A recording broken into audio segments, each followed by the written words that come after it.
Great. So, good morning, everyone. This panel is, so you want to publish your steampunk novel here at TeslaCon. My name is Diana Foe. I'm also known as Alien the Peacemaker in the steampunk community.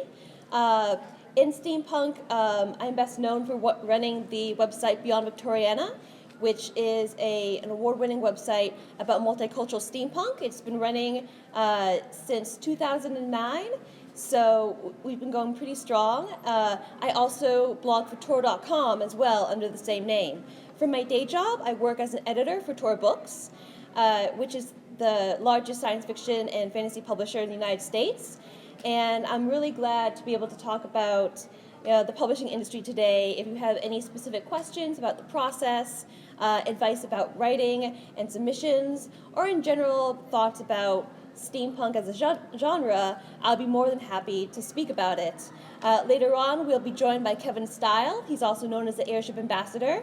He runs the website of the same name for several years, and that focuses on the steampunk community and in promotions, in events, and he also blogs under the same name as well. So I'm sure I'd be happy to have him talk more about the blogging side, and also using steampunk as an educational tool. One of the other projects he has is called the Steampunk Museum, where the aim of the museum is to use steampunk as a way for teachers in the classroom to use to help educate their students about history, science, and all sorts of things. So, yeah.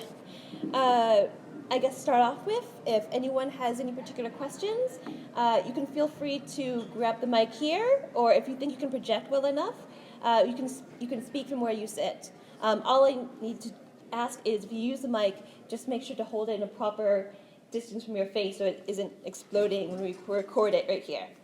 So, great.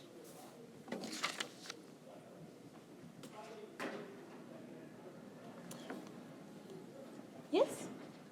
I think for a lot of people, who are just starting out, sometimes it's really valuable to hear about how the submission process works. Or how does the submission process work, for example, at Tor? If you were, you had a steampunk novel you wanted to pitch for. All right, great. So the question was, how does the submission process work specifically at Tor? This can also apply generally to other major publishing houses as well. So first off, I'm speaking specifically on fiction. Fiction works slightly different than nonfiction, but there are many similarities. So when preparing manuscript for submission, of course, always a rule of thumb, check the submission guidelines for whatever house you're submitting to make sure that your manuscript fits whatever format and stipulations are. It'll also give you a good perspective on what they're looking for and what time frame they're able to get back to you on. Tor is one of the few houses in mainstream publishing that still has a slush pile. And what a slush pile is basically you can submit your manuscript without representation by an agent. Most houses nowadays only take solicited agented manuscripts, meaning that you would have to go find an agent first and be represented by them, and they're the ones that shop your manuscript around to all the houses. So in the case with Tor, it's still really flexible. If you don't have representation, your manuscript will end up in the slush pile, which might take to 6 months up to a year to even be looked at. Not counting consideration, because we get so much material in general. And in that case, we ask for a query letter, which is like a cover letter when you apply for a job. It's a short one-page letter, that talks about, the synopsis of your book, any particular qualifications that you have towards writing the book, any past awards or writing career history that we should be aware about, and say, oh, thanks for your consideration, hope to hear back from you. That is your query letter. There's a lot of different resources that you can look up online about how to write a proper one. And like a cover letter, it's something that that is heavily looked at and critiqued, because it's the first thing a person might see. concerning your manuscript. And there's lots of different websites out there that give advice about how to write a query letter. There's actually even workshops and critiques that like agents and editors give on occasion about like how to submit your manuscript. Let's look at your query letter. What do you have? But again, like that is super subjective as well.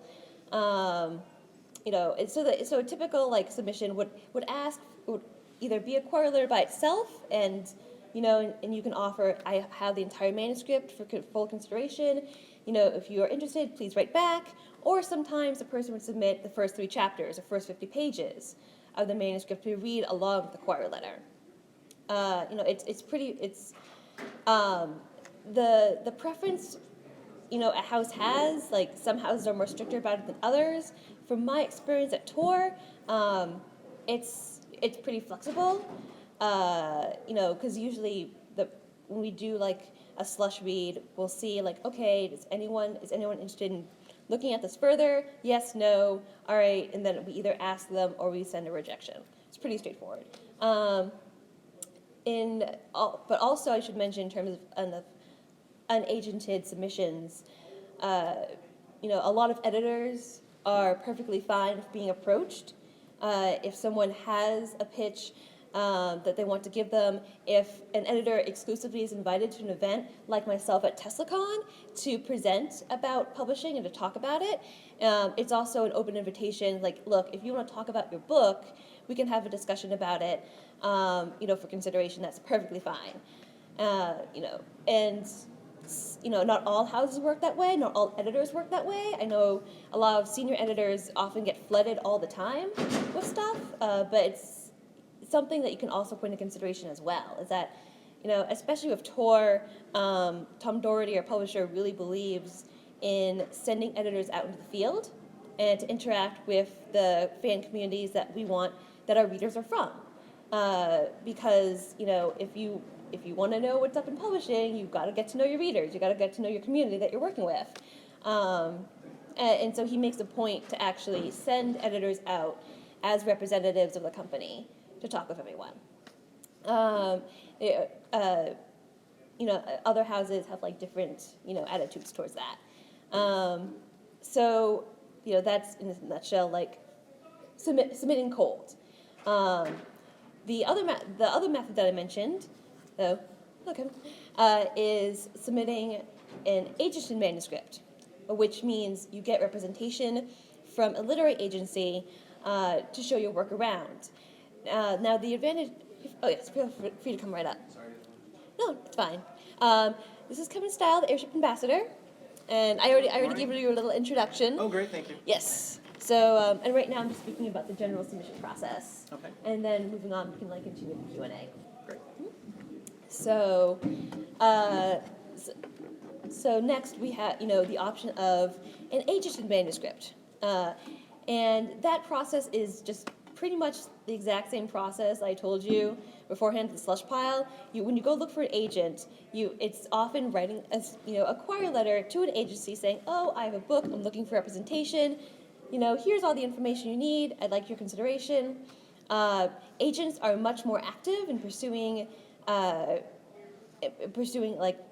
authors to represent. So a good piece of advice is that if you have a manuscript that you feel like is ready for representation and you want to have an agent represent it, is to go to writers' conferences. You can still send query letters out cold to agencies, once you've researched them and figured out, okay, this agent might be perfect, to look at my book. And there are resources, and I can mention that later, about how to do that process. But anecdotally, oftentimes when I talk to agents and authors about how they signed up someone or how an author found their agent, 90% of the time, it's because, oh, I met them at a writer's conference and I liked their work, or I heard them speak and I liked what they had to say, or something like that extent, or I went to their reading and their story was really good, so I asked to see their manuscript. And so that is the biggest benefit of a writer, looking for representation to go to a writer's conference. There are other aspects of writer conferences, such as pitch sessions, which is like speed dating for books, where like you sign up for it and you have like 5 minutes to pitch your book to an agent. I'm not sure personally about the benefits of that, because I feel like you don't really get to know a person in 5 minutes, in a structured way, but you do get to know a person if you go to the panel and you see how they talk. Or you do get to know a person if you run into them at the bar and you buy them a drink, and oftentimes like that might just be more effective. But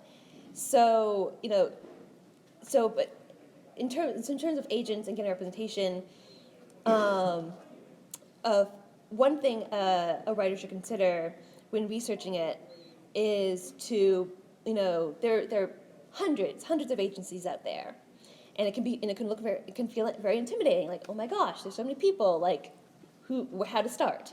There are several ways you can go about it. What I recommend is there's a resource called the Writers Market. It's available online as a database. You can sign up for it. It's also available in a giant telephone book form, and it basically lists every single agency in the United States. It also lists like every single publication venue, whether it's book, magazine, short story, small press, etc., etc. And so that could be a general way of like, at least that's a resource you can look, and then you narrow it down. And how do you narrow it down? Well, there are several ways to go about it. You can, of course, literally read through it, and that'll take forever. But if you have some sort of idea in mind of what you're looking for, it helps a lot. For example, if you have a work of fiction, then it really helps to know, what agencies out there are the top fiction representatives in your field, because it varies a lot. Another great method to go by is that I have a book. My book is Steampunk. I like several steampunk authors myself, who, like, if I look up their books, if I go to their author websites, who are their agents? That is very helpful. And an author who has a good agent will always talk about their agent. Always. They're like, I'm represented by X because they're awesome, and because they help get me work. So that's also something to go into consideration when researching what kind of agents you're looking for. Another good resource to go to is Writers Beware. It's a site that was started as an offshoot of the Science Fiction Writers of America, and it basically is a warning site like, hey, look, guys, this is a fraud.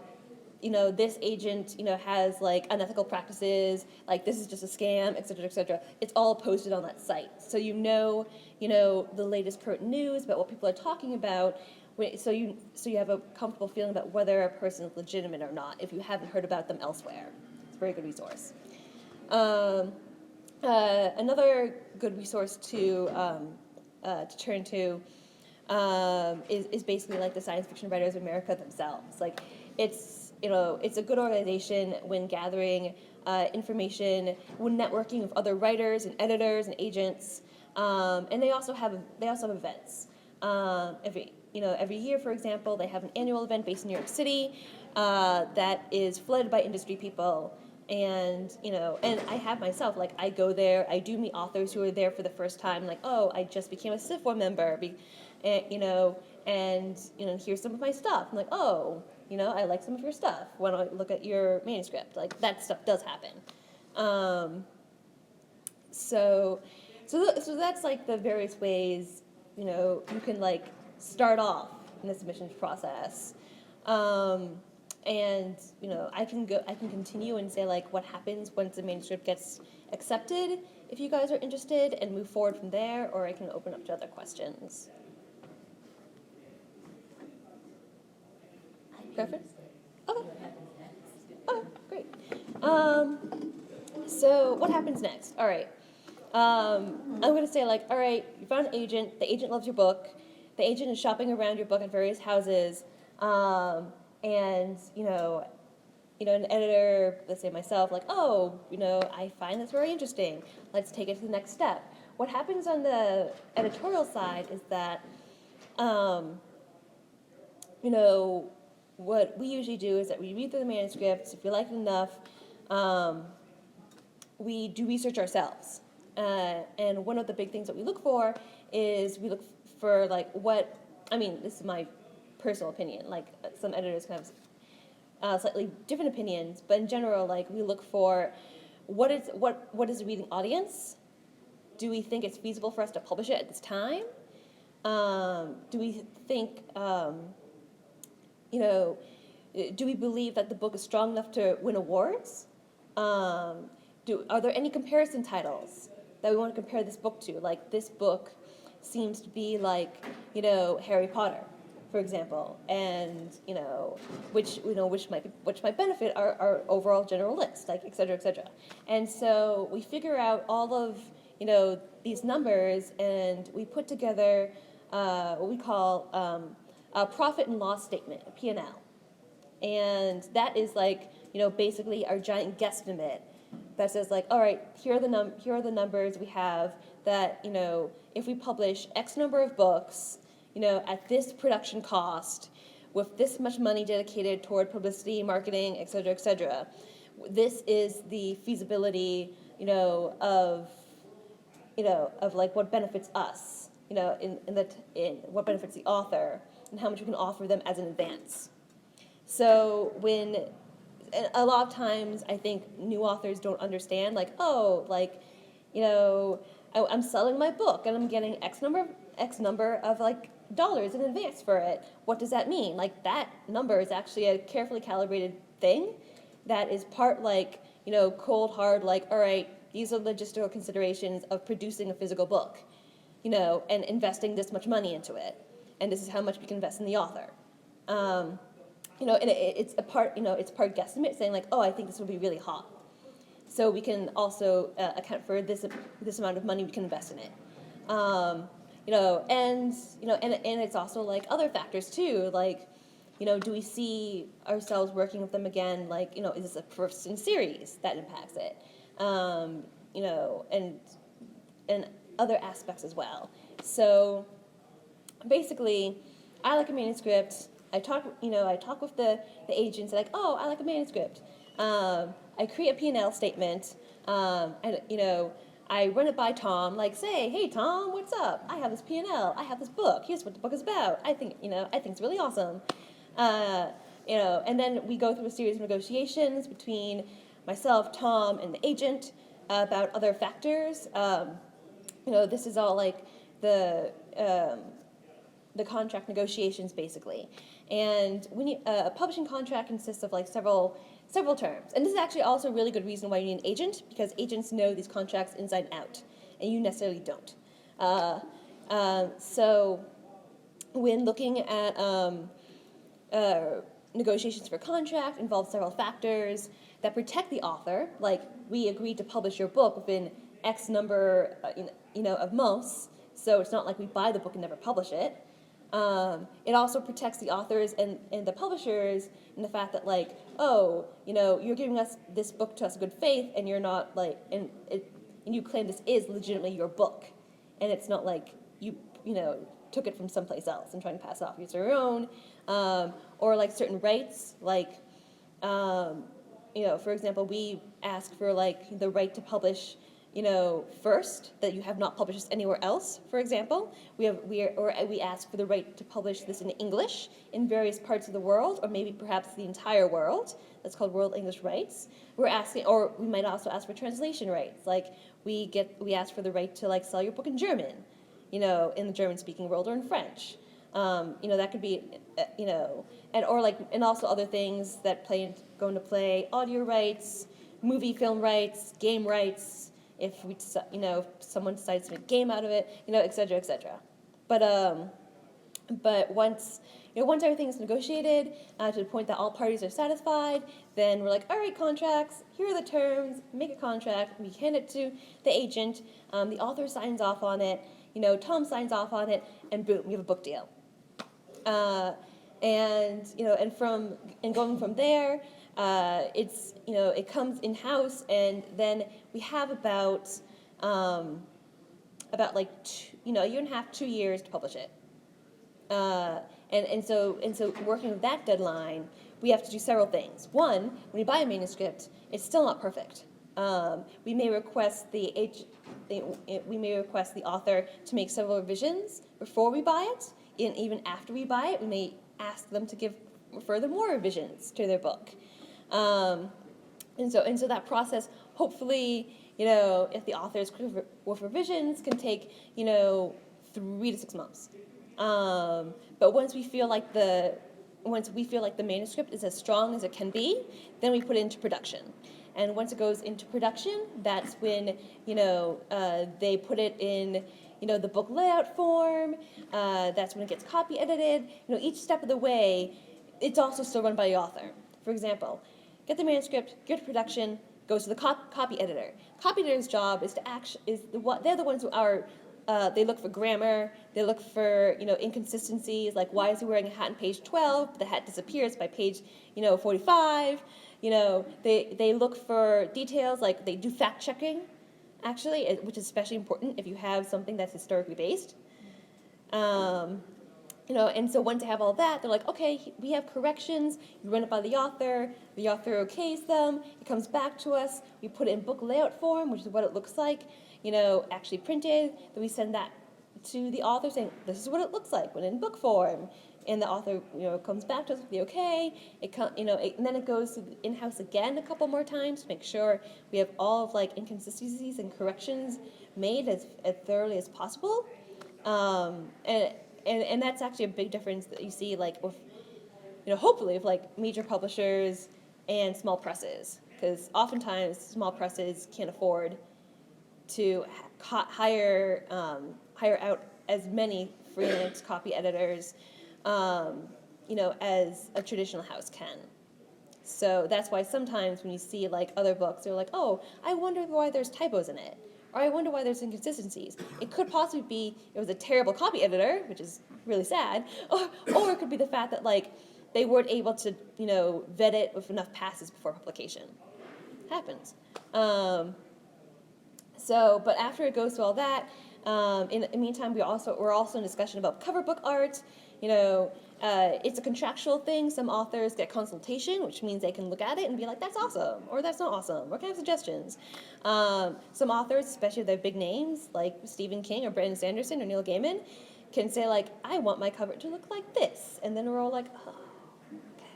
And that's a different right in itself. Most debut authors have very limited control over what their cover looks like because so many other factors play into a good book cover. And when I say a good book cover, I mean a book cover that is effective in the market. For example, if you have a certain genre, if you write mysteries, then you notice, if you walk in through a bookstore, all books have a certain look to them, all mystery books have a certain look to them, all romance books have a certain look to them.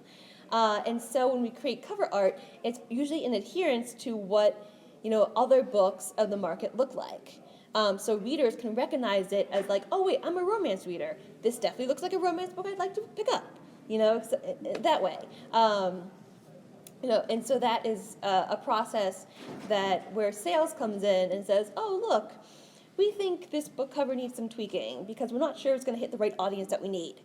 And so that conversation also plays into the conversation of cover book art. But that gets, done and approved. The text gets done and approved. It goes to the printer. Boom, bam, boom. It gets out into the market. And simultaneously, at the same time, about 6 months before publication, you have publicity and marketing, which is also extremely important. And people, I don't think,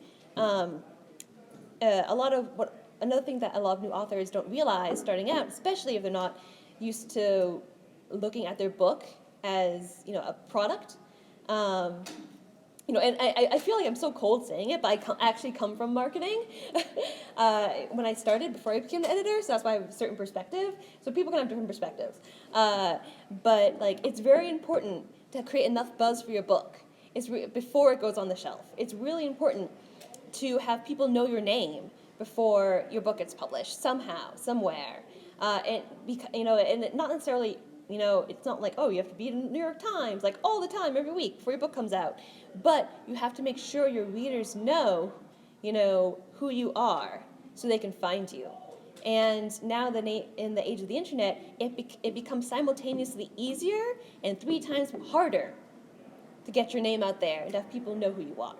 And an effective publicity and marketing team will help get you out there.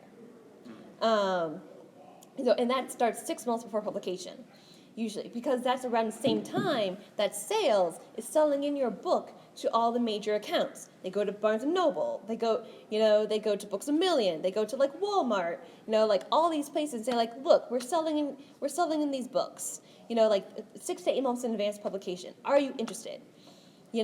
So that's why it's so important to be able to coordinate all these wheels at the same time. And when you see a book that hits like a bestsellers list or gets a lot of buzz and a lot of critical, acclaim, it doesn't come out of nowhere. Big part of it, of course, is the quality of the book. The book has to be good. The book has to be, but also it's such a team effort to make sure that the book gets into the right hands at the right time, in order to be a success. And it's not always easy. But that's like the tail end, of the publishing process. And from then on, your book is out in the world. But that's kind of like only the beginning in some senses, because then it is all on the author as well to be out there, to continue to contribute to the community, to get in touch with their readers. It's not as strongly as in the past because of budgeting reasons, but a lot of times authors go on book tours, whether they're local or regional or national, to sell their books at bookstores. They might do, we work with them to formulate online campaigns to help put their books out there on various websites. But it's all about, continually making sure your book is out there, that you still have an effect and impact after publication. Because truth be told, the success of a book relies within the sales of the first 6 to 8 weeks. How your book does when it hits the market for the first 6 to 8 weeks determines whether you get another book contract. Just because there's so many books that come out there per year, and all publishers, not just large publishers, but small presses have to take into consideration too, the amount of income generated throughout in a publishing year has to be able to compensate for maintaining the company, obvious reasons. Making sure everyone who works so hard on your books can actually get paid, and it's a big deal. And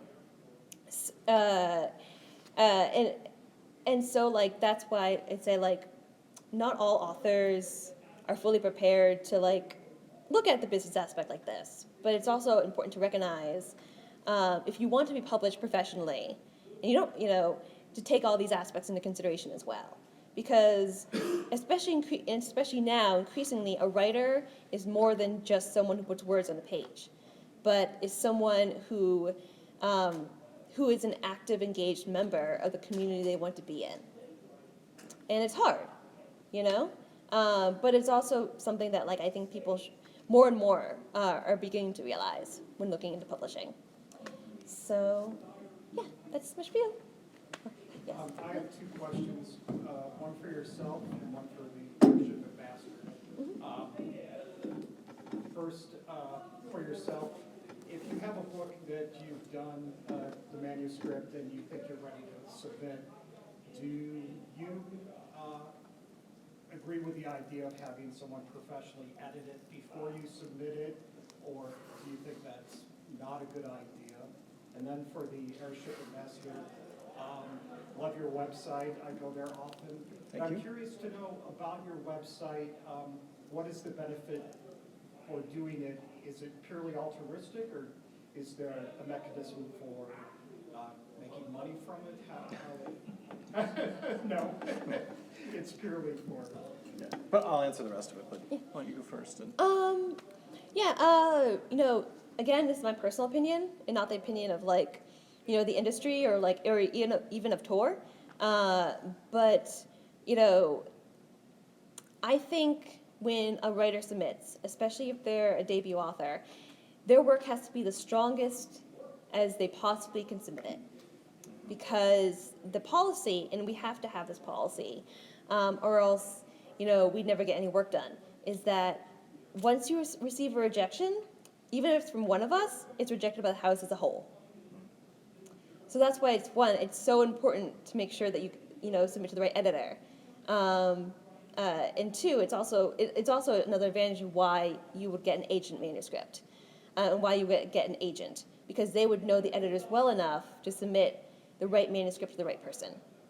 So that's the general rule of all major publishing houses, or else we get flooded with repeats again and again and again. We could easily see someone and say, like, we really like this manuscript, we really like your writing, this book isn't for us, submit something else to us again.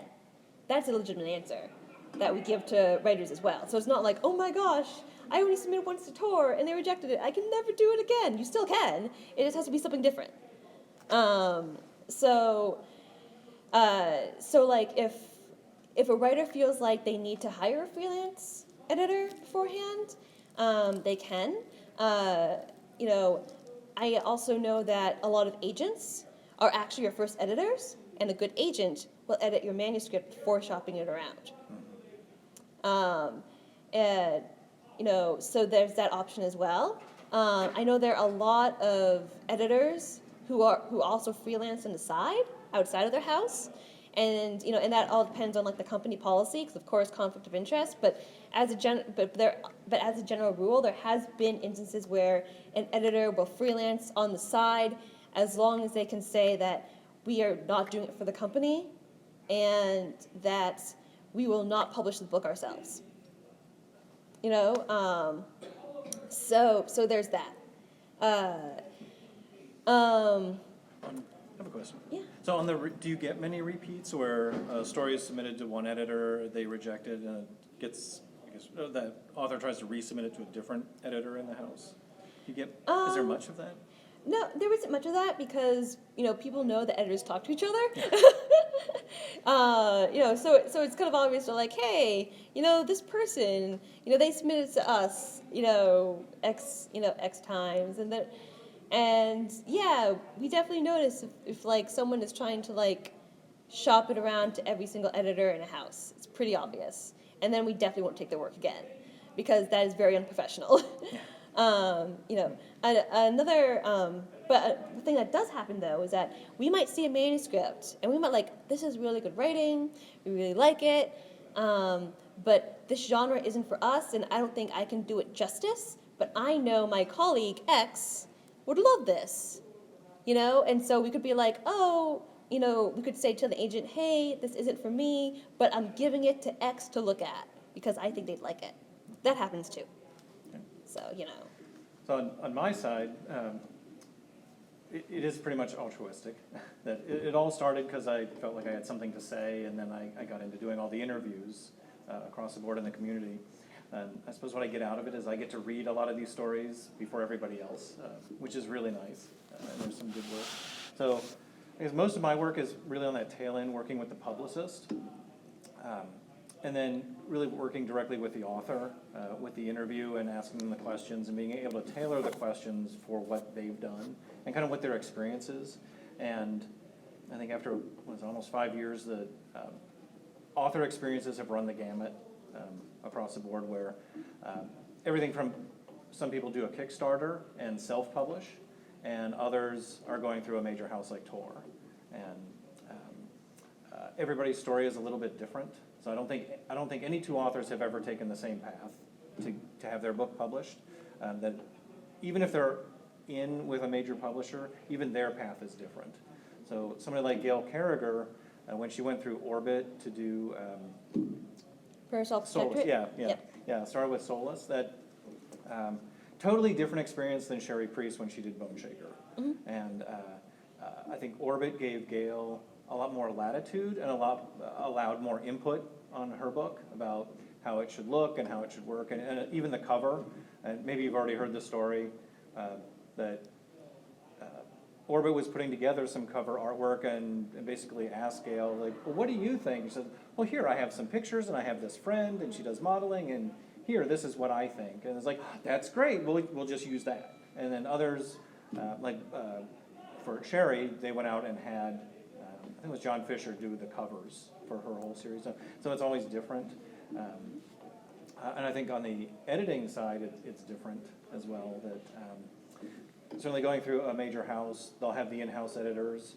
Smaller publishers like Combustion Books, that Margaret Killjoy, part of Steampunk Magazine, is part of. A very small house, I think it's 5 people total versus 5 people on the team at Tor. So it just takes a little bit longer because there's fewer people to do all that work. Let's see, I think the other part about publicity on the tail end, which is more of what I do, although it's expanded now, that I do a little more upfront also with authors. That I've been sort of beta reading and even editing slightly some of their original works before they get submitted. Just people want feedback, or if it's an anthology that I'm working with, that I get to read all those stories ahead of time, and then I'll send back my comments, and then sometimes they'll be adjusted before it goes to the agent or to the publisher themselves. But that's most of what I'm doing now. You mentioned some authors do Kickstarters with self-publishing to kind of get their name out in the market. Between the two of you, with your experience, I've had about 50% of people tell me, do self-publishing, don't do self-publishing. As far as that goes for a debut novel, for your first book, how do you feel, or how do you see self-publishing, how does that affect the marketability of that author to traditional houses, which, you know, a lot of us, that's where we want to end up. We want to get that attention, we want to get that contract, but we do self-publishing first because we want it out there in the way that we see it. How does that affect how the larger houses, the traditional houses will look at it? How does that affect the marketability of that author? I think from my perspective, and the people I've talked to, that I think to Diana's point earlier about people get noticed at writers' conferences and things, that you, just in general, people get noticed for doing something and just being out there. So if somebody does a Kickstarter and they put out a book and it does okay, somebody at a house may read it and they go, this is pretty good, we should get the next one, possibly. It depends on the story and how well it's written. I've seen one Kickstarter where the Kickstarter was phenomenal before it was even written. I mean, there was just an idea that the writer hadn't done anything. But there was so much buzz all the way around because of the Kickstarter and support that a major house came in and talked to that author and said, great idea, you already have this huge foundation of followers that have supported you, there's probably a bigger market, and we just want to represent you. So that author was able to go right to a major house and be published, although it extended the whole time frame of the project, so instead of just 6 months, it was like 2 years. So that's one option, but then there's others who do the Kickstarter, they put their book out there, people know it, they read it, and they have that small base, but sometimes it doesn't go any further than that, and they do another Kickstarter. But it's still more publicity and more exposure than not doing anything at all. So it's going to vary, and it's going to vary really on the strength of that book and what that author is going to do, because I think with self-publishing, it's still all the same process. It still has to be a good story and good editing, which is really, really important. But then it's really incumbent on the author to do more of that publicity and generate that buzz and go to conventions or just have the exposure, doing interviews and giving out copies sometimes. But they need to do more of that work versus more with a bigger house where they have a budget maybe and have a person to go out and help generate a blog tour and generate that interest and the buzz. And depending on the author, sometimes there'll be a little book tour that'll go with it, and they'll be sent to conventions or bookstores and do the signings and stuff. Otherwise, it's all on the author to do it themselves. Yeah, I mean, that's basically the gist of what Kevin said. I personally have nothing against an author who wants to self-publish. I know a lot of self-published authors. I know a lot of small publishers who would never go to a large traditional house, and that's perfectly fine. There are advantages to self-publishing that has to do with control. Like, you do have 100% control in how your book is presented, brought out, but then again, it's all on you. That's the big drawback. You know, and when you hear a success story like Hugh Howey's Wool series, or 50 Shades, and you're like, oh my gosh, they published it first themselves, and they got picked up. It's amazing. You know, just think about like the hundreds and thousands of stories that languish on like Wattpad or Kickstarters that don't get funded fully, or or someone with a website out there in the ether that doesn't get noticed. Like for every success story, there are so many stories that like languish in obscurity. So, but that being said, if I think there are more options now for authors than before. You don't always have to go 100% traditional. I've heard a lot of success stories where authors who are traditionally published end up selling their backlist, self-published via ebook when the rights revert back to them, and that's been helpful. I've heard stories where the goal of the Kickstarter is that I know someone who did a cosplay book. She's a photographer. She's never done a book by herself before. She did a Kickstarter in order to get the funds, and she went to conventions in all 50 states, and she put this book together, and it's gorgeous. There's gorgeous pictures, like wonderful text. It's a really good format. She sells it through her website because that's what she wanted. She knew that this is a niche audience. I only want to do cosplayers. I want to control the whole thing myself, and this is what I want. And I don't want to be published by a larger publisher, and that's perfectly fine too. So the choice to self-publish is a viable one. Of course, there are advantages to traditional publishing. It all depends what the author wants to do with their career. And I think that's a perfectly legitimate mindset to have. If you're looking to be picked up by a larger house, there has been instances in our house where we did pick up someone who self-published first because their ebook sales were large enough to justify our interest. And and the numbers for that, they vary. It also depends on the author's prior career. To name an example, there's an author.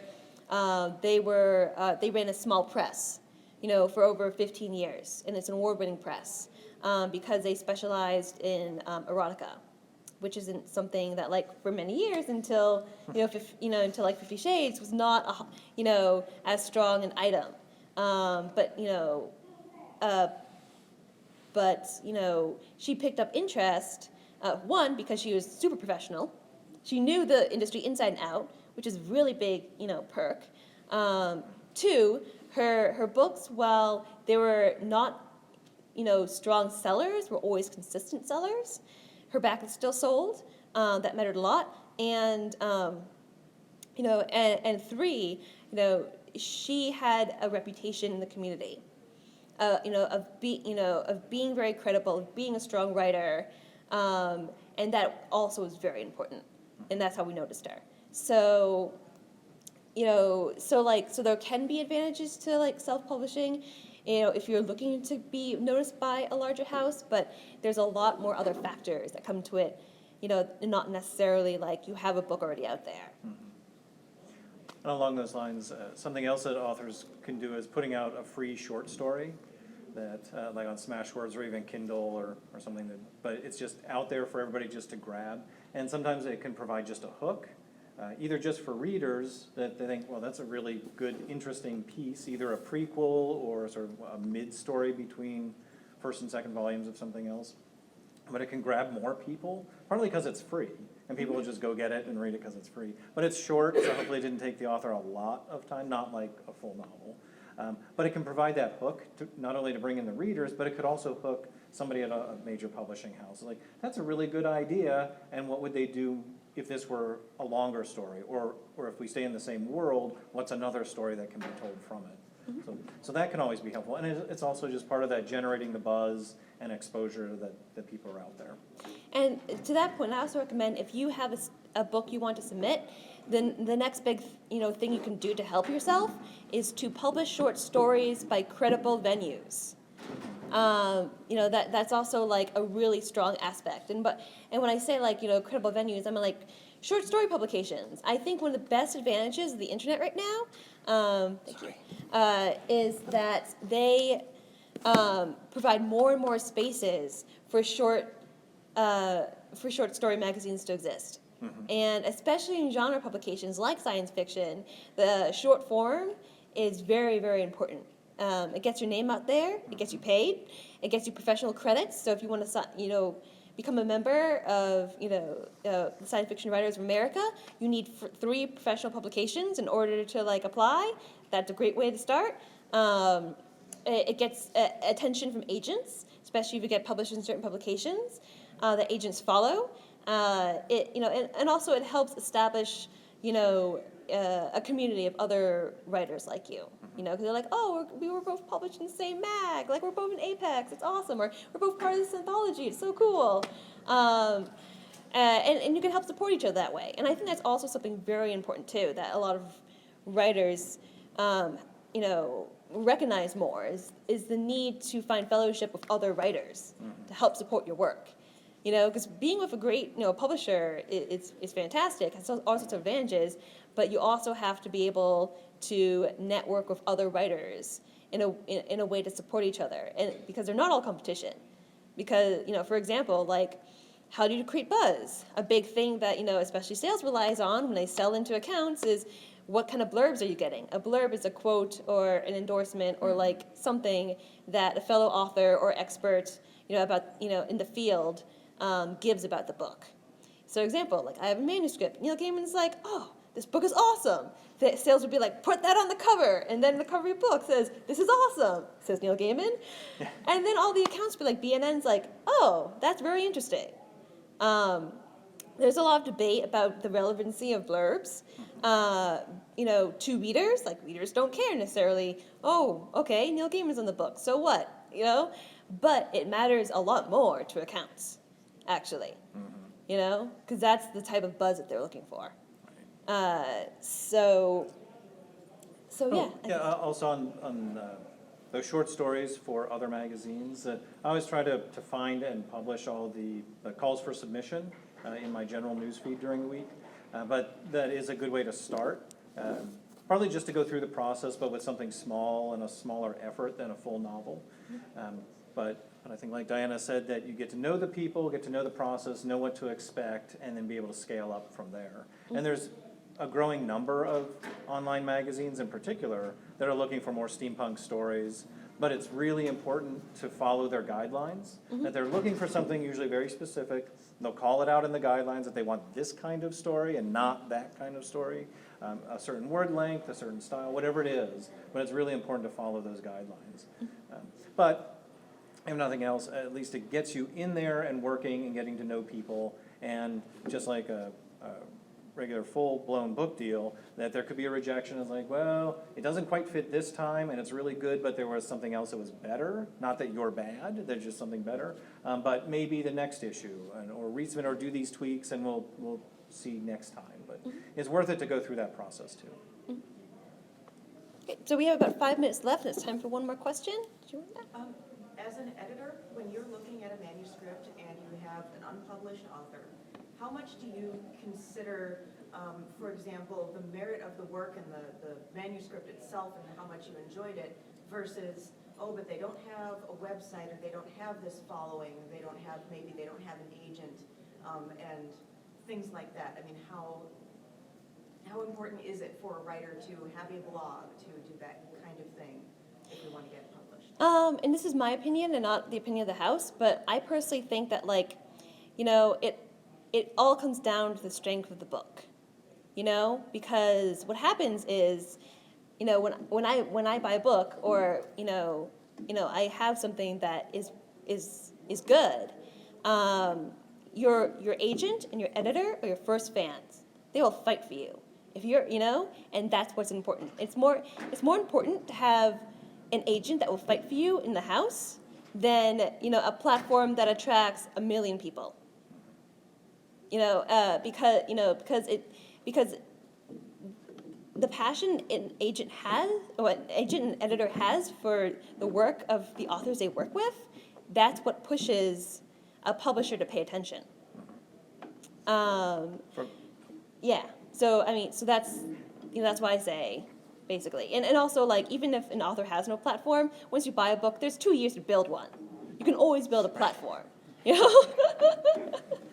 And from my perspective, mostly doing the interviews, and even just other things like the Steampunk Museum, for me it's really helpful if the author at least has a blog of their own or some website of their own, so I can point readers to them, at least an about page. This is who I am, this is what I write.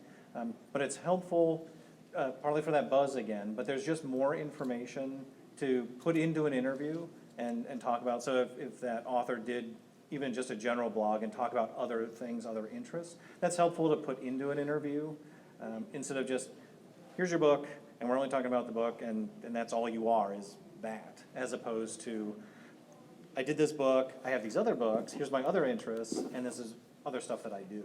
And it makes for a much better interview, for one thing, but it's more engaging to the readers. If I can put more links into that interview for that author, there's just more for the readers to be involved with and be interested in, and then hopefully continue to build the buzz, be interested in actually reading the book and going out and buying it, and then continuing with whatever follows from that same author.